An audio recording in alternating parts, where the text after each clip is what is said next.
One of the most fascinating places that I find in the city of New Haven, I'm sitting in the city of New Haven right now, and I'm actually pre-recording this show. And when I'm done, I might actually go over there. I might go over to the Yale Art Gallery, to the Dura Europos room, which is this just amazing representation of a kind of a crossroads city or town, sort of maybe mid-Roman Empire. It'll all get explained to you later. Anyway, I love it.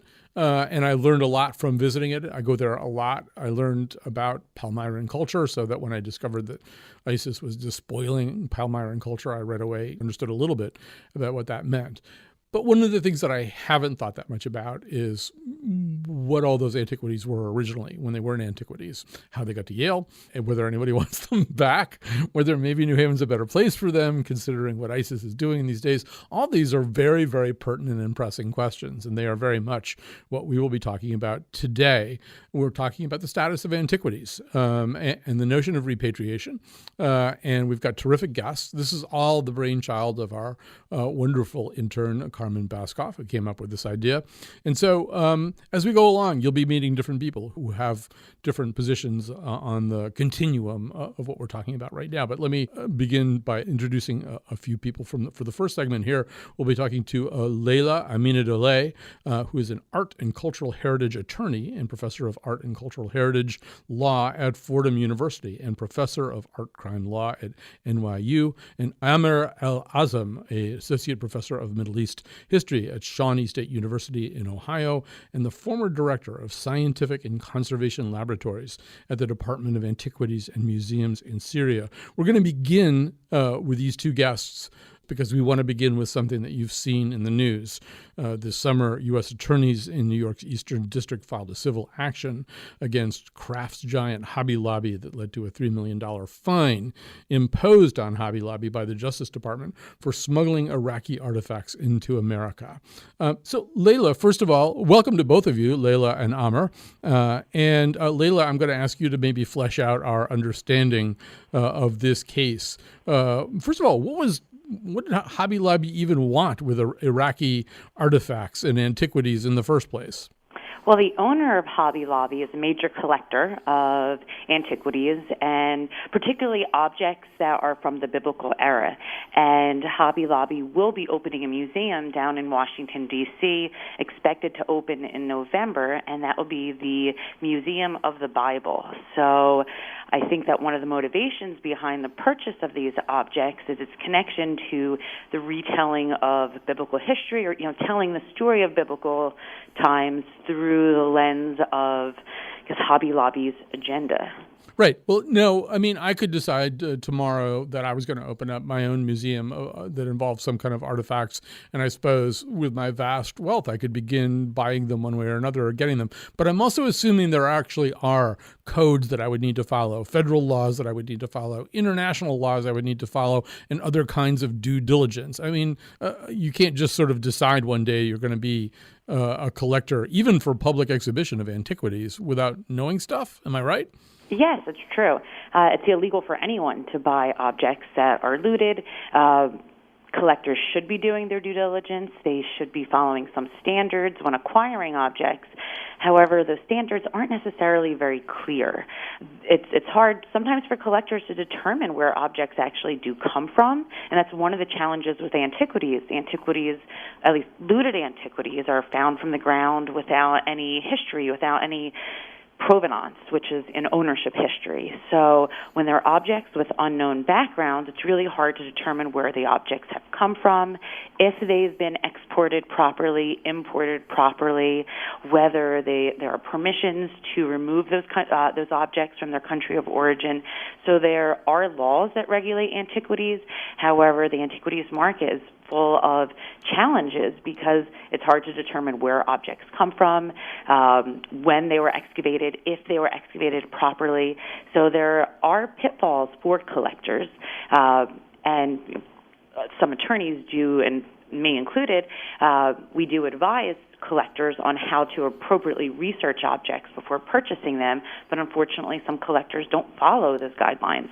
What were these antiquities coming out of Iraq? What did the head of Hobby Lobby buy?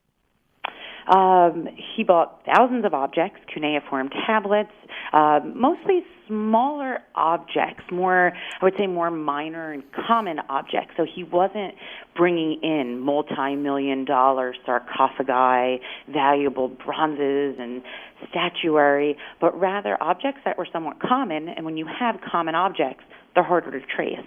So that is one way that it was made easier for the collectors at Hobby Lobby to kind of skirt the law and import things that were looted. So, Amr al-Azam, let's talk a little bit about this. Some of this stuff is traceable to ISIS, but the illegal antiquities market coming out of Iraq is much older than that, right?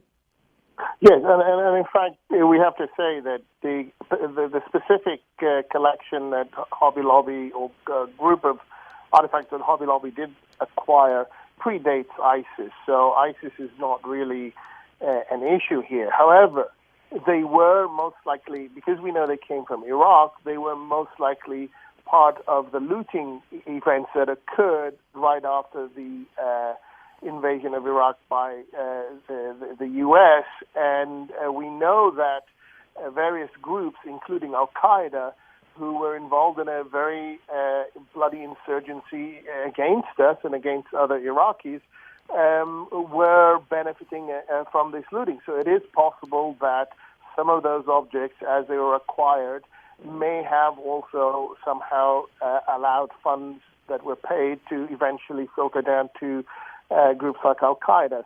And the connection between terrorism, terrorist organizations in the Middle East, particularly in areas that are rich in cultural heritage, and looting is very well established now. There's also, just a basic supply and demand cycle, right? There has to be demand for these things. Maybe you can say something about that. Yeah, totally. Look, this is a supply and demand issue. As long as there is a demand for it, and the primary demand comes from the West, it's not exclusively a Western demand, but we are here in the West, in Europe and in the United States, we are the primary demand for these objects. And so as long as this demand exists here in Europe and in the United States, there are going to be people who are willing to go out and loot these objects to sell and to profit. And in fact, we know from experience on the ground that if something happens and for some reason prices go down or there's a glut in the market, as we saw, for example, at certain times in 2014 with stuff coming out of Syria, and 2015, the looters stop looting and they turn and find other things to do. They find other ways to make their living, and in direct conversations with them, they'll say, oh yeah, the prices are too low, it's not worth us doing this, and they'll come back to it once the demand picks up again, or once the supply, let's say, drops to a point where the prices are pushed up. So there's very much a supply and demand relationship, and also availability. And, the role of ISIS in this is really complicated because ISIS kind of does two things. One of them is they finance some of their activities through this, and we'll be talking more about this, I think, in the second segment. But when they're not doing that, the other thing they're doing is this kind of destabilizing cleansing of the past, right? The other thing they do is destroy antiquities. Talk about that. Yeah. Certainly they do. Look, they do destroy antiquities, and they have, very highly prominent examples where they've gone and they've videoed themselves going into the Mosul Museum or to sites like Nineveh and Palmyra, and it's all very carefully crafted, and they've destroyed these very important sites. However, we have to put these into the context of what cultural heritage and artifacts and antiquities mean to ISIS. It is a resource to be exploited, and you loot what you can sell, but then you also destroy for propaganda purposes what you cannot. ISIS is very aware of how connected we are, as in the rest of the world, and how easy we are to shock. So as part of this process of demonstrating their ability to act with impunity and the impotence of ourselves and the rest of the world to stop them, they will commit these atrocities, and these atrocities are not just limited to destroying cultural heritage. They also include putting people in cages and burning them or beheading them in front of the camera. This is all highly staged and very carefully crafted in these videos with music in the background. This is part of a propaganda campaign, and we react to this propaganda by publishing it, by talking about it, by going on the media, and they monitor this, and we know from their own Twitter chatter that they do regularly, when they do commit an atrocity, they then follow the Twitter and then communicate amongst each other to see how effective such an atrocity was. So really, this kind of destruction that we see, that we most write about, is specific to their propaganda purpose. And that is very different from their other types of destruction, as when they destroy a Sufi shrine or a Shiite place of worship where other Muslims or other sects may go to worship. That's the cleansing part. That's different again, and we have to differentiate between these different types of destruction. Right. Oh boy, there's a lot more I would like to ask about this, but in the interest of time, I'm going to swing back to Layla. Layla, I want to also just talk about what kind of measures, what kind of apparatus we have to enforce these kinds of things. And I'm going to have you do it stateside and then maybe also have Amr talk a little bit about what goes on in the Middle East. But do we have the kind of detection and prosecution apparatus that we would need here stateside in order to catch people doing this and properly punish them? There are means to stop this kind of behavior, and there are means of punishing people who acquire looted objects. The difficulty is that this is a huge problem, and there are many collectors in the U.S. and around the world who are purchasing these objects, and it's hard to detect when something is a looted object or a legitimate object, unlike items that are per se illegal, like cocaine or arms. Antiquities, you can't tell if they're looted or they have been legitimately exported. And people who are in the business of collecting looted objects will also forge paperwork. They'll forge export documents, certificates from ministries of culture, and other type of paperwork, provenance documents, documents that show that these objects were out of the ground prior to a cutoff date or prior to the passage of a patrimony law. So it is difficult to detect which of these objects are looted and which have been illicitly excavated and placed on the market. So there's that challenge that faces law enforcement. Also, we're not putting a lot of resources from law enforcement to monitor the antiquities market. There are other crimes that people feel are more important to stop, such as the drug trade, violent crimes, and crimes of those manners. So it's one of the difficulties that we don't necessarily put a lot of resources towards stopping the trafficking of looted antiquities. We do have tools to fight in this. There are national laws like the National Stolen Property Act. There are civil forfeiture means. There are different mechanisms that we can use to prosecute, whether criminally or civilly, people who are dealing in looted antiquities. But it's really hard just to actually form the basis of some of those cases, partly because it's hard to determine where objects are coming from. It's hard to prove that people exporting and importing these objects necessarily knew that they were looted. So there are challenges that come along with a legal case involving antiquities. So, Amr, the other way that you can deal with it is at point of origin. And maybe you can talk a little bit about how traceable liquid is being used in Syria. Right. I mean, Layla is very correct to say that one of the biggest challenges on this side of the water, if you will, is to determine where things come from.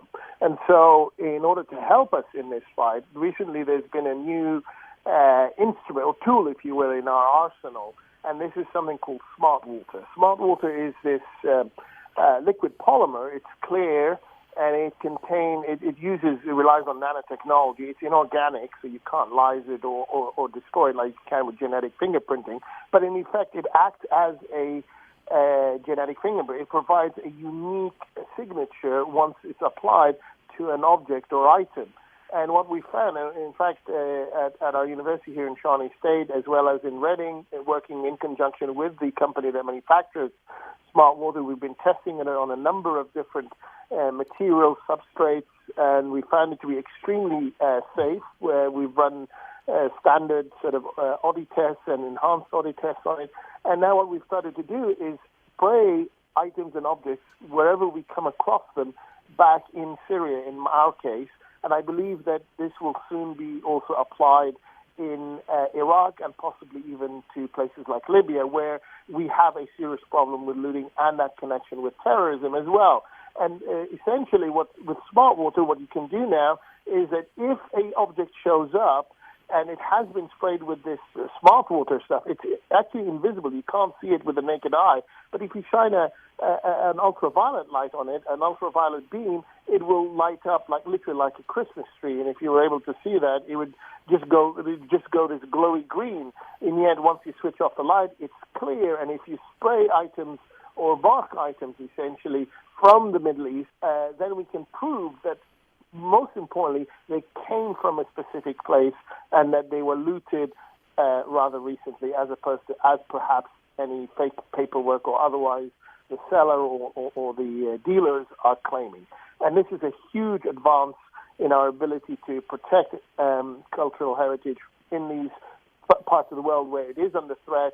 And we anticipate that once this material becomes more commonly used and it spreads out, then it will be a part of the standard practice. And perhaps even they might consider starting to mark legitimate items. Dealers and collectors and owners might even want to consider marking legitimately owned items here, and that would have a special signature that would denote that this is a legitimate item, so that if in the future it is sold or traded or passed down, people will know that they're getting a legal object and not something where money may have transferred hands and ended up in the hands of terrorists. Amr Al-Azam, thank you so much for sharing your wisdom and expertise about this. Associate Professor of Middle East History at Shawnee State University in Ohio and the former Director of Scientific and Conservation Laboratories at the Department of Antiquities and Museums in Syria. We're going to take a break here. We're going to come back. Layla is going to stay with us. We're going to introduce you to a new guest. So we're going to talk a little bit more about the subject of repatriation, about artifact safety, and about the role of these civil conflicts in the antiquities world. So stay tuned. Dreams of antiquity, stoplight consistency, black and white photograph, Times Square 1950, vaccinations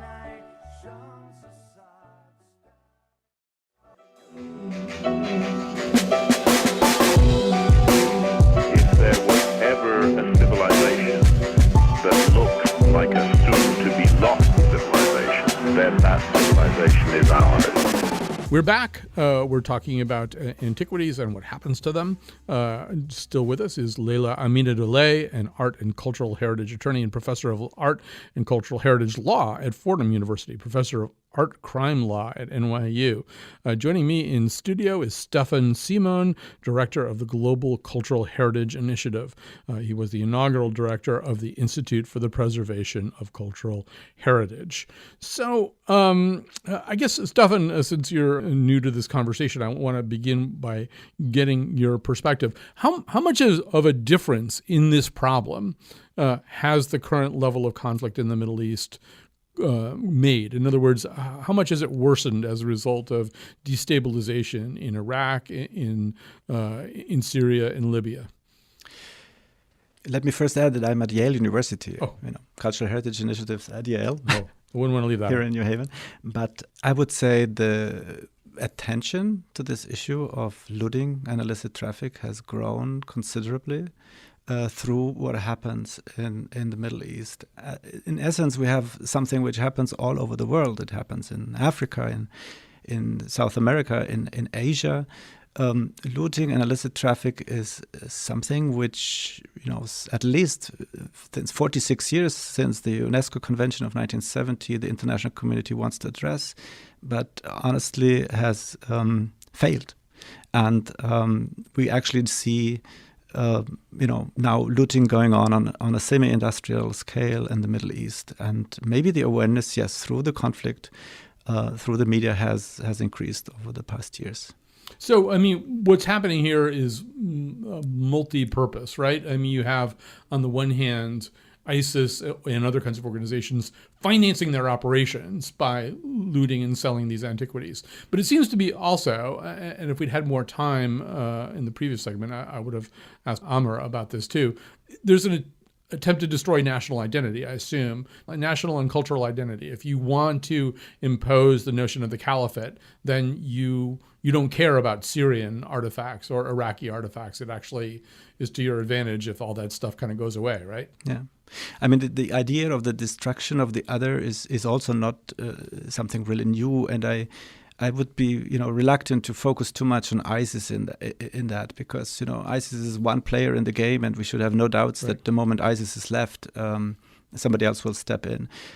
If you look back to the conflict in Bosnia in the 1990s, the destruction of cultural heritage of the other, of the opponent. If you look back to the 1930s in Germany, Nazi Germany, you see that cultural heritage is at the root of human identity, and the destruction of the other goes actually through destroying the other's cultural heritage.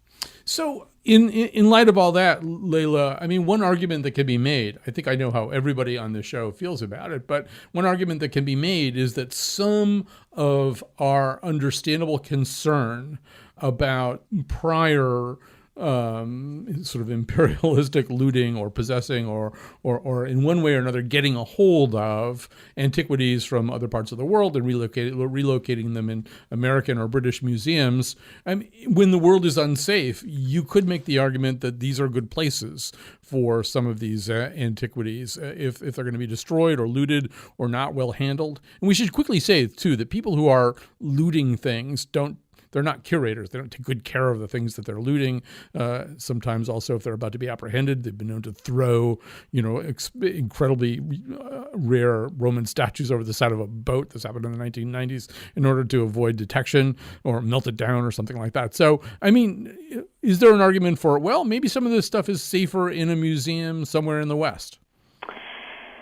Someone like me, who often lies more on the side of nationalism, of returning objects to their country of origin, that is an argument that I sometimes struggle with.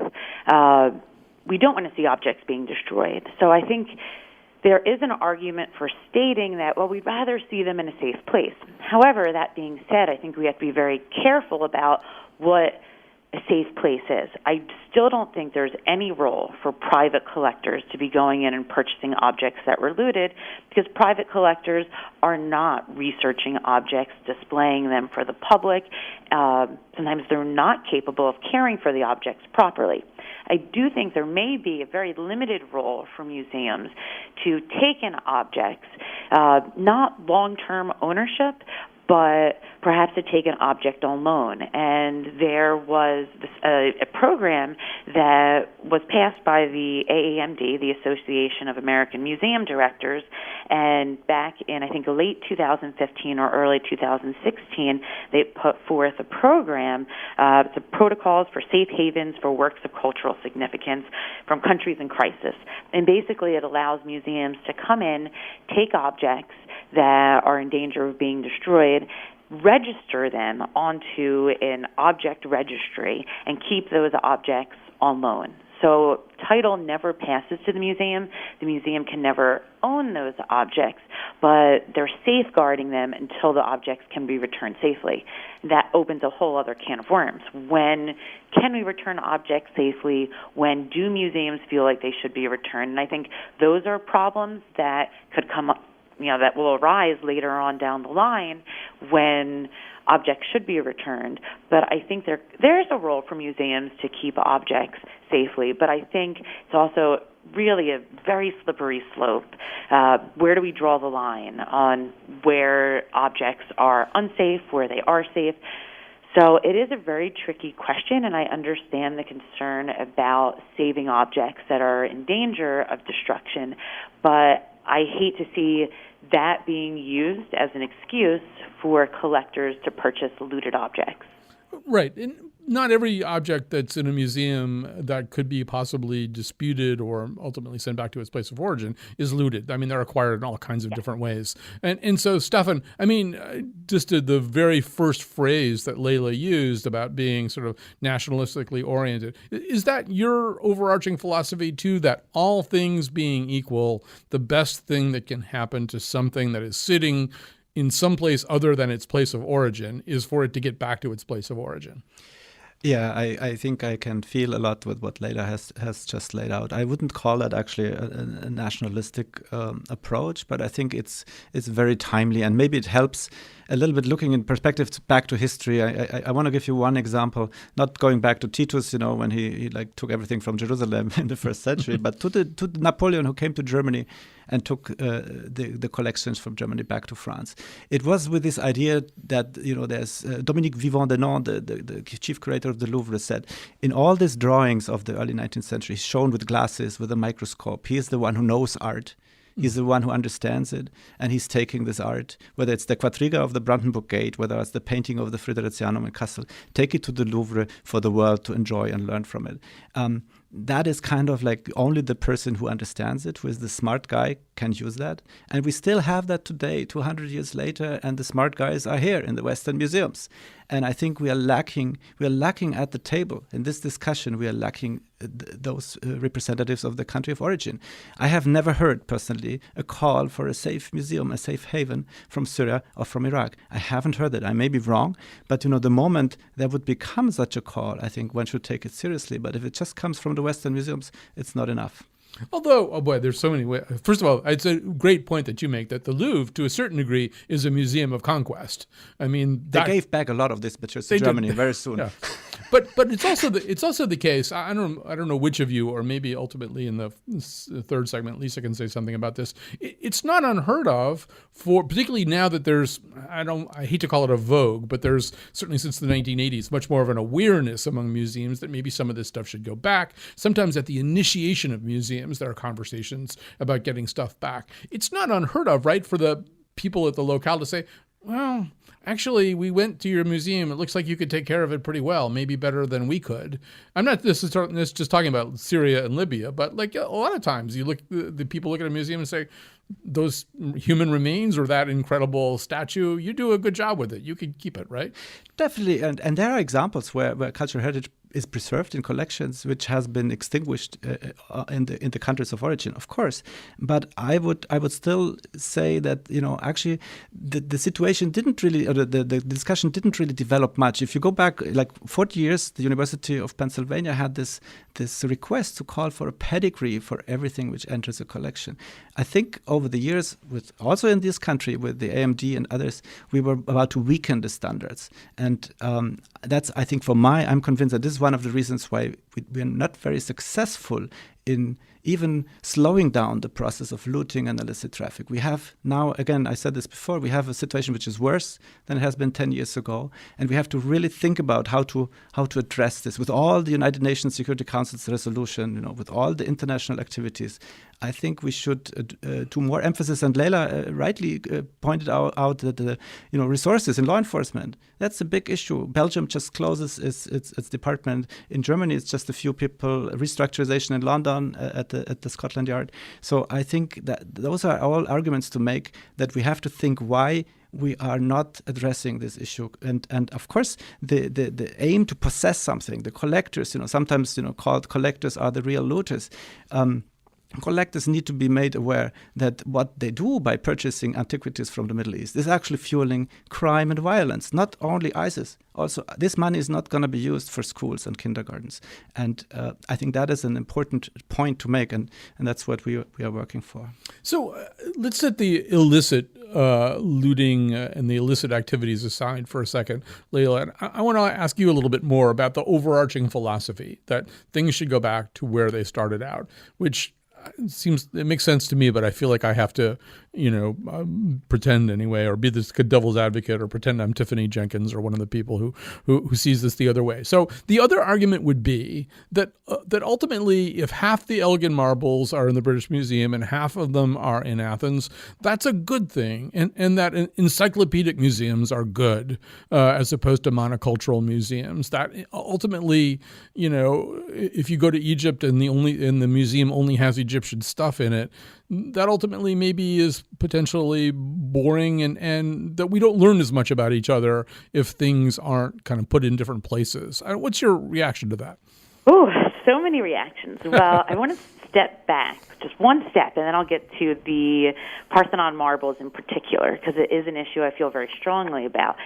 So when I said I'm more nationalistic, I think you have to look at the spectrum between this nationalism and this internationalism. And I don't think that all antiquities should be seen in their place of origin. I think cases are very fact-specific. I think we should look to see what objects, how they were acquired, if they were looted, if there were laws in place to regulate those objects at the time they were taken. I mean, acquisition of antiquities, let's say 200 years ago, is very different than it is today. And I think we have to look at those facts and look at things within the context of when they were taken. So I don't think all objects need to be returned. And countries of origin do make this judgment. They do have a judgment call for certain objects. As you were saying, sometimes foreign countries don't fight back for the return of works. They think they're well suited in a foreign museum, and I think it's up to a country to look at those facts to see when they should be fighting for the repatriation of works, or whether the works really are best suited in an encyclopedic museum in a foreign country. So there is a spectrum. So I'm not saying everything should be returned. I just want to go on the record as saying that, because I do think there's a great benefit to some of these encyclopedic museums and having works available in one place to really show the timeline of art history and to share works with people around the world that may not be able to travel to a country of origin to see objects. You bring up the Parthenon marbles, which is a topic I feel very strongly about, and I strongly advocate for the return of those marbles, and that's partly because of the unique nature of those marbles and that they're part of an integrated whole on a building that's still standing in Athens. So for me, I think the objects should be returned. I think they should be back in Greece. I think it's wonderful to see those objects in Athens in the light of the Parthenon overviewing the Acropolis. I think it's a wonderful thing to see, and I would love to see the objects back. And I feel like some of the British Museum's arguments for retaining those marbles are not really justifiable in some ways. But I think these cases, especially cases that have been argued for so long, the discussion over the repatriation of the Parthenon marbles has been going on for at least 180 years. Byron said it was not a good idea to keep these marbles. Yeah, right when Greece had gained its independence and became its own nation in the 1830s, that was one of the first things that the nation had done. They wanted to reclaim those marbles. So it's something that's been fought over for a very long time. And for me, I think that those marbles should be returned, even if it's not for, based on a legal argument. I think morally they should be returned. However, I don't think all objects from museums should be returned to their country of origin. Okay, so this is, oh boy, we could have like a whole hour conversation, and I can see Stefan is ready to go too, but I got to get this third segment in here. So first of all, Leila, thanks so much. Leila Aminadaleh, Art and Cultural Heritage Attorney and Professor of Art and Cultural Heritage Law at Fordham University, Professor of Art Crime at NYU. We're going to take a quick break. We'll come back with more of Stefan Simon, and you'll get to meet our final guest here as we talk about my favorite place in New Haven. This antiquity of a bygone age constantly haunts me since it came to stay. It came into my house as a gift from a friend. It refuses to leave now, and the story begins.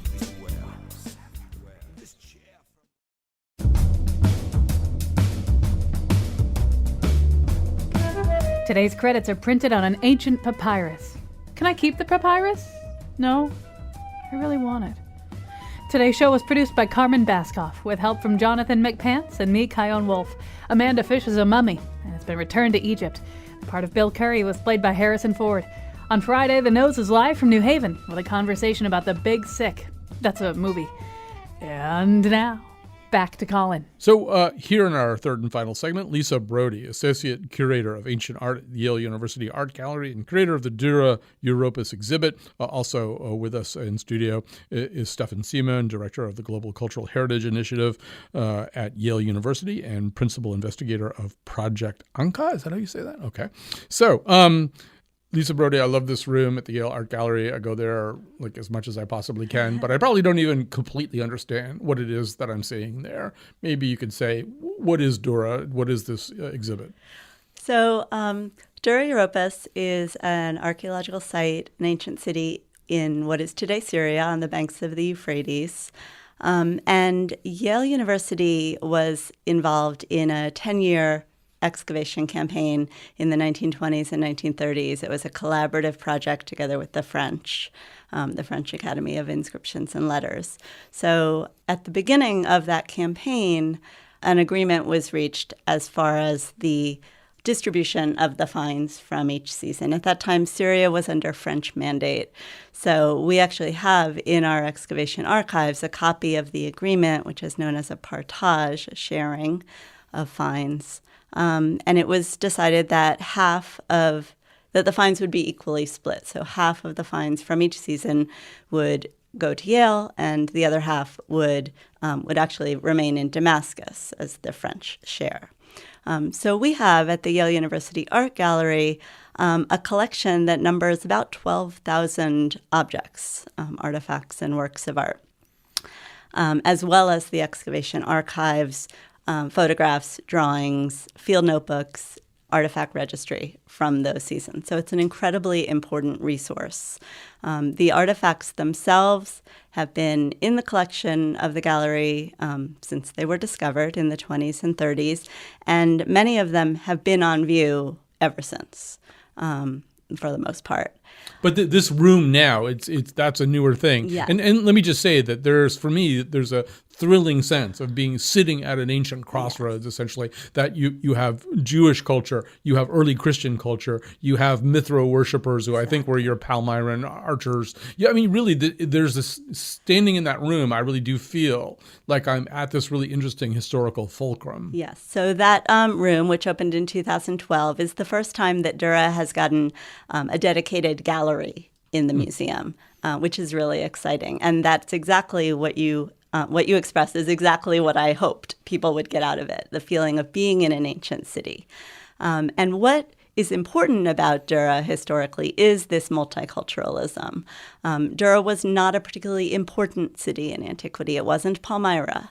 But it is the preservation of the remains, which are extraordinary, and the systematic excavation of them and the preservation of them ever since that allows us to see what was going on in the ancient city much more easily and more completely than we can with many other ancient sites. So what we see, this garrison town, military town, on the border of empires, so it's on the edge of the Greek and the Parthian and then the Roman and then the Sasanian empires, and it went back and forth over the course of its history among these different powers. But it was always a frontier town, and so these frontiers were permeable borders. They didn't have walls.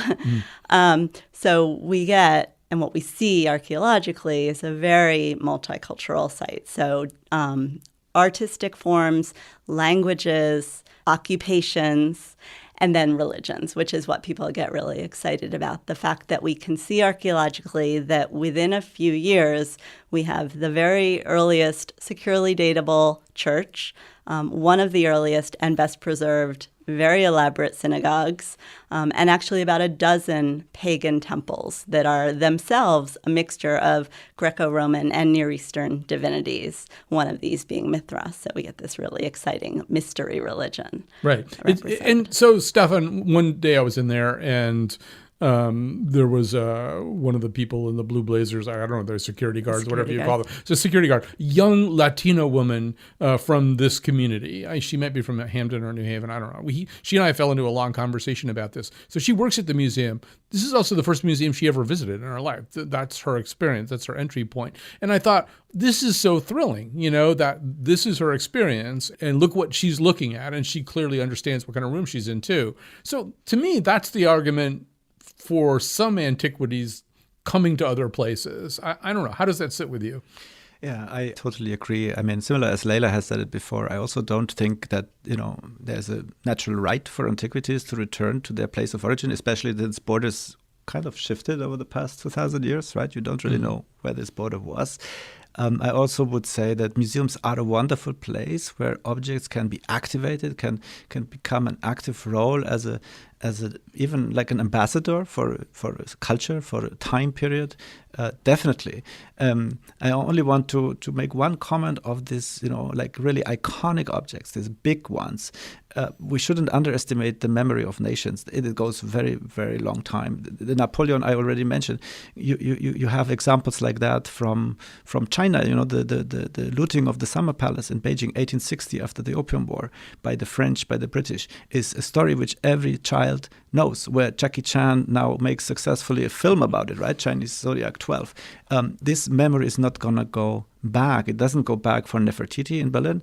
It doesn't go back for the wedding at Cana, Veronese painting, which Napoleon took in 1797. It's now more than 200 years ago. So I think these iconic objects, there will be a desire to at least be part of the discussion of how to preserve it.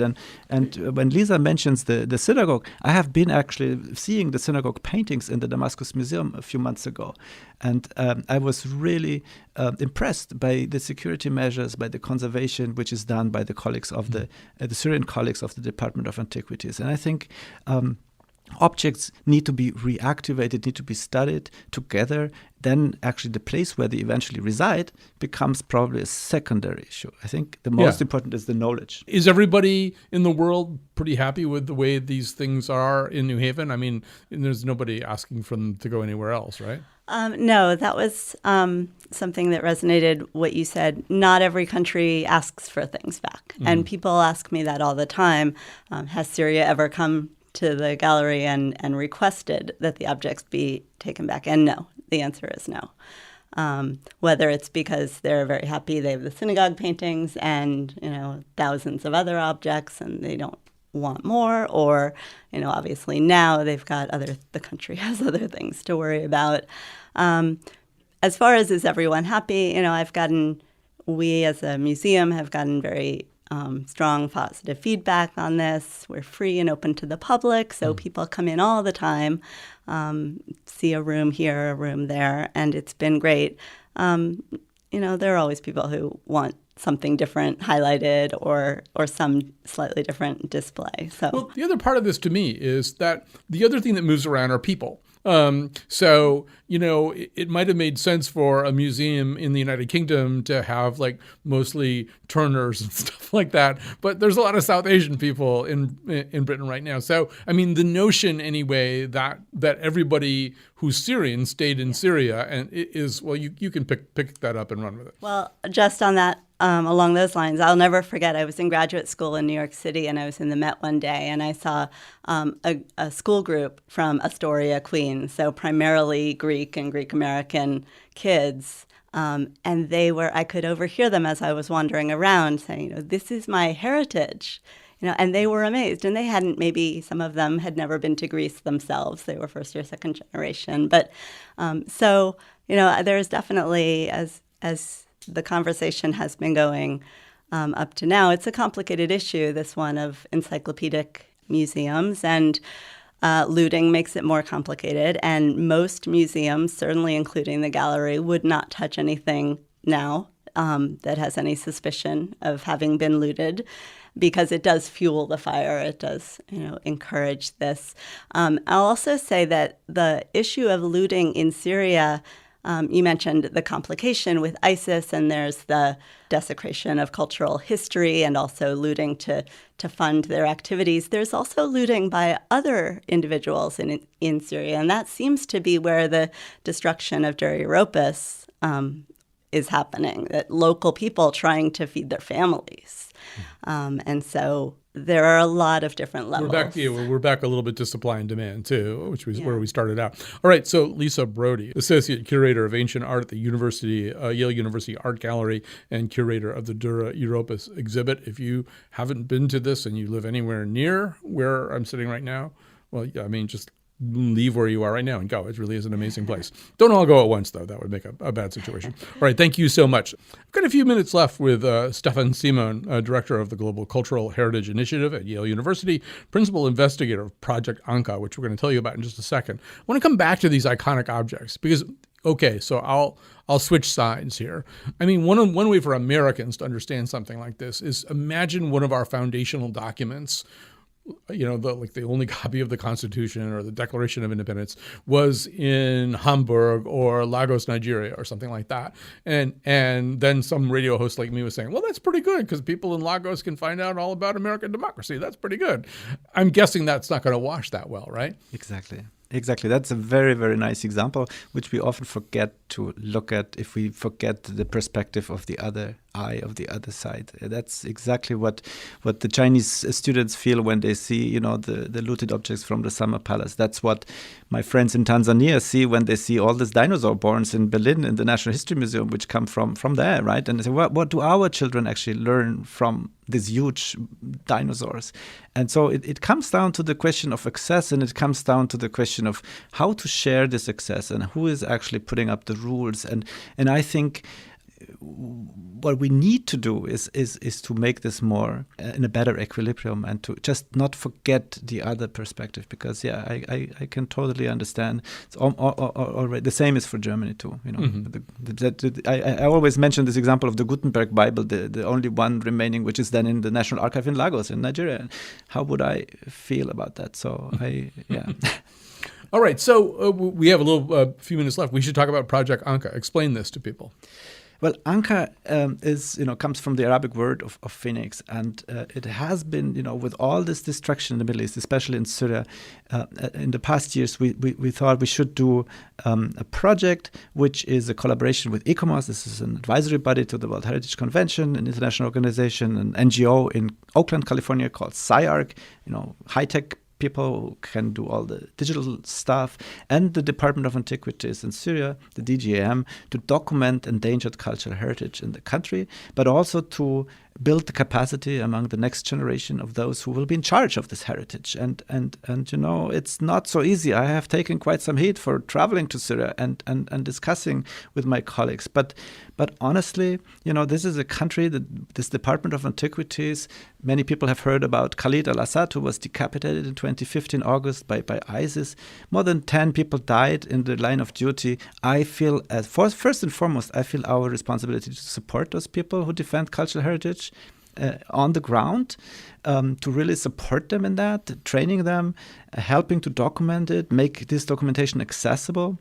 And I have heard all but support from my colleagues in the Arab countries about that, because as somebody working for the preservation of cultural heritage for 30 years, I just can't close my eyes to what is actually happening in this country, and in the region as a whole. So I just want to make this plea to say, well, we need to support, we need to be generous, we need to be creative in our support for our colleagues on the ground, also in countries like Syria, because we share, we have World Heritage there, right? Like Palmyra, others. So shared heritage also means shared responsibility. So we need to support them, and they do a great work. They actually have been quite successful in rescuing a lot of their artifacts during the war. I would say remarkably successful in protecting their museums, including the famous, mural paintings from the Dura Europos synagogue in Damascus. All right, we're going to stop it there. A special thanks to our intern, Carmen Baskoff, who is the person who put this whole show together, conceived of it in the first place. It's been fascinating to me. Hope it has to you, too. And thanks also to all of our wonderful guests. We'll be back tomorrow. As long as people keep listening. listening. In 300 years, what we consider antiquity. Doing songs, whether written or sung. Hearts pumping, blood's flowing, so I'll never be done. Many others 6 feet under, but still alive in this century. Music stays living, even if it's antiquity. Doing songs, whether written or sung. Hearts pumping, blood's flowing, so I'll never be done. Many others 6 feet under, but still alive in this century. Music stays living, even if it's antiquity.